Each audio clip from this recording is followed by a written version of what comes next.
If you owe back taxes, one of your biggest fears might be waking up to find your bank account frozen.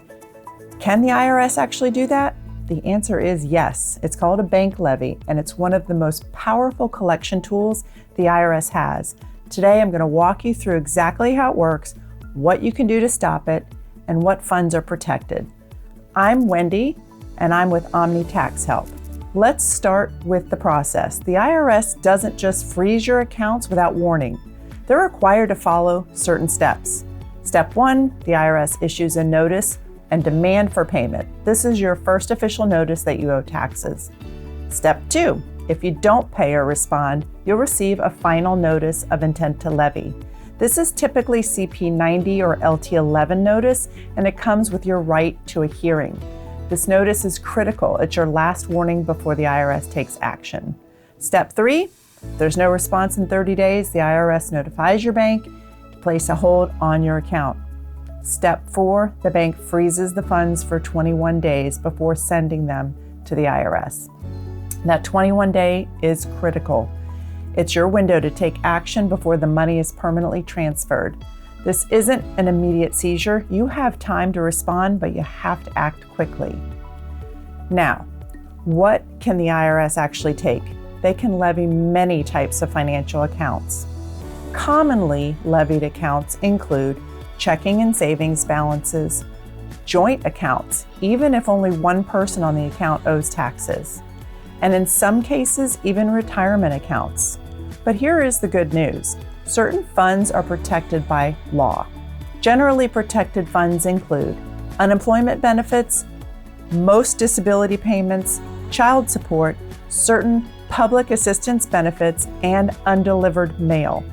So if you receive Social Security, disability, or unemployment, those funds may have some protection. But here's the problem. Once funds are mixed into a bank account, it can be difficult to separate what's protected from what's not. The IRS levies the balance that's available on the day they issue the levy. I want to give you a real-world example so you can see exactly how this can play out. Let's say you owe the IRS $12,000 in back taxes. You have $4,000 sitting in your checking account. The IRS issues that levy and freezes that account for $4,000. Now you have 21 days during that period. If you don't take action, and if you don't set up a payment plan, request a hardship, or file an appeal, on day 22, that $4,000 gets transferred to the IRS. Your tax balance is now reduced to $8,000, but your checking account is empty. And here's the kicker.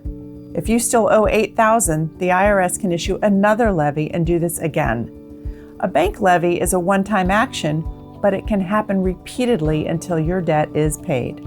So, what can you do if you receive a levy notice? You're not powerless here. Depending on your circumstances, you have several options. Option 1, set up a payment arrangement. An installment agreement allows you to pay your balance over time in monthly payments. Once you're in an active payment plan, the IRS typically won't levy your account as long as you stay current. Option 2, request a financial hardship review. If the levy makes it impossible for you to cover necessary living expenses like rent, food, utilities, or medical bills, the IRS may reduce or even release the levy after reviewing your financial situation. And that's called a currently not collectible status, and it stops collections entirely if you qualify. Option 3, file an appeal. You have the right to appeal a levy by filing a collection appeal request using Form 9423. Gives you the opportunity to have your case reviewed and potentially have the levy released while the appeal is pending. Option 4, apply for a settlement program. Some taxpayers qualify for an offer in compromise, which allows you to settle your debt for less than the full amount owed. If you qualify, this can resolve your tax debt and stop future levies. The key is here to act during that 21-day window. Once the funds are transferred, getting them back is extremely difficult. But if you respond quickly, you have real options to protect your account. I want to answer a few common questions that people have about bank levies. First, can the IRS levy my entire bank account? Yes, the IRS can levy up to the full balance available on the day the levy is issued. limited only by the amount you owe. If you have $10,000 in your bank account and you owe $15,000, they can take the full $10,000. Does the IRS have to warn me before levying my account? Yes.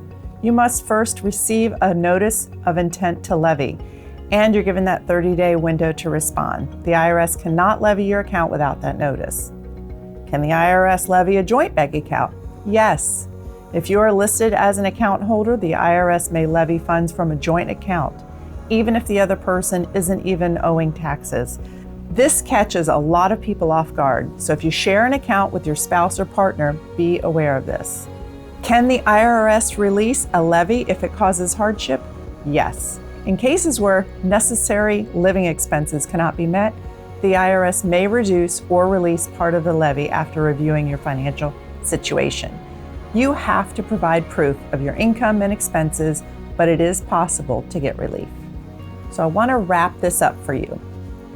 Yes, the IRS can levy your bank account if you owe back taxes, but they have to follow a process. They have to give you notice, and you do have the 21 days after the levy is issued to take action. If you receive a final notice of intent to levy, CP90 or LT11, do not ignore it. This is your warning. You have 30 days to respond before the levy happens. And if your account has already been levied, you still have options during that 21-day hold period. Set up a payment plan, request hardship status, file an appeal, or explore settlement programs. A bank levy can feel like a financial disaster, but it doesn't have to be. If you act quickly and work with a tax professional, you can protect your funds and resolve your tax debt. It's Wendy. Thanks for watching.